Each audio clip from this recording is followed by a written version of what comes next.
রংধনু উঠছে, বৃষ্টির পরে অনেক সুন্দর রংধনু উঠছে।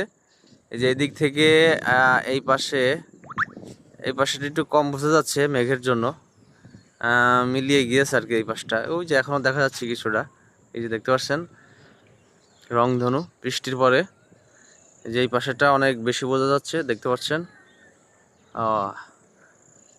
অসাধারণ, মানে রোদ উঠছে বৃষ্টির পরে, খুবই সুন্দর একেবারে মনোরম পরিবেশ তৈরি হয়েছে একটা।